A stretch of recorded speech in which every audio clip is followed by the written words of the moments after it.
Hi everybody, I'm back again to read you another Christmas story. And this one is one which I've definitely heard of before. It's called The Night Before Christmas. It's written by Clement C. Moore. Okay, some beautiful illustrations here, and you won't be able to see through the camera, or you might just. There are some beautiful foiled sparkly bits on here, and as Mr.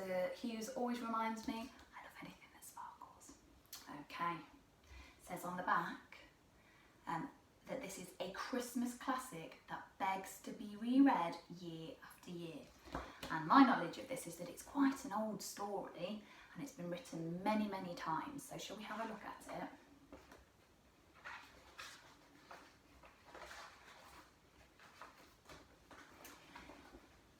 'Twas the night before Christmas, when all through the house not a creature was stirring, not even a mouse. The stockings were hung by the chimney with care, in hopes that St. Nicholas soon would be there.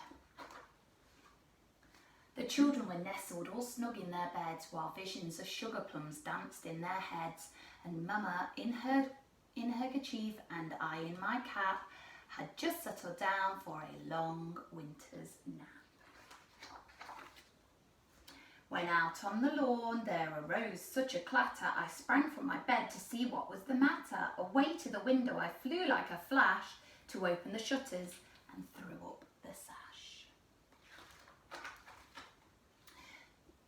The moon on the breast of the new fallen snow gave the lustre of midday to objects below, when what to my wondering eye should appear but a miniature sleigh and 8 tiny reindeer, with a little old driver so lively and quick, I knew in a moment it must be St. Nick.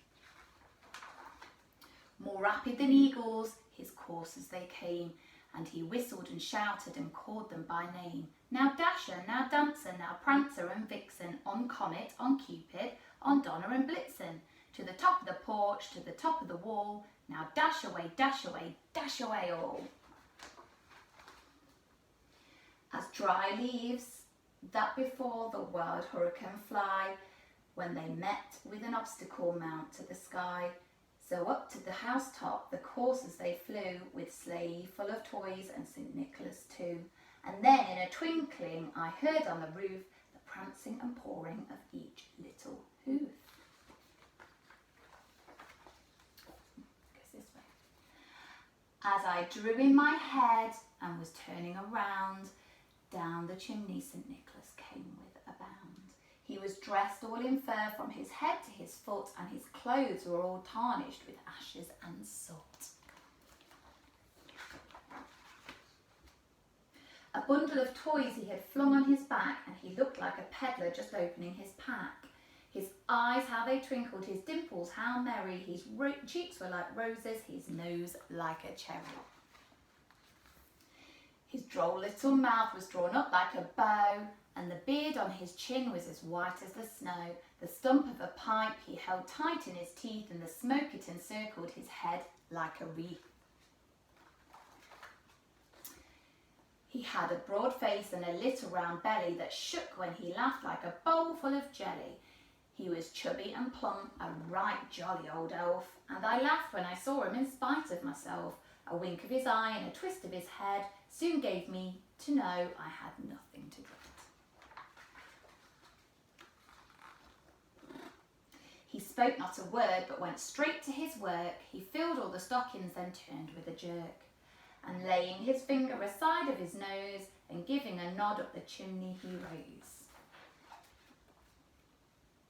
He sprang to his sleigh, to his team gave a whistle, and away they all flew like the down of a thistle. But I heard him exclaim, ere he drove out of sight, Happy Christmas to all, and to all a good night. The end. Well, that was a lovely story. I think I could tell by the words that they used that it was really quite an old story, and I think it's just been retold year after year after year. Very lovely. All about Christmas and all about Santa. So I hope that you're making the most of this situation, which I know isn't ideal and is really not how we wanted to end our half term together. However, we're all in the same boat and we're trying to make the most of it and keep you guys entertained. So please don't forget to keep checking our website for all our activities that we put on, and we want you all to stay safe, and so that way you can definitely enjoy a nice Christmas all together with your family. Okay, take care. I shall see you again for my next story. Bye bye.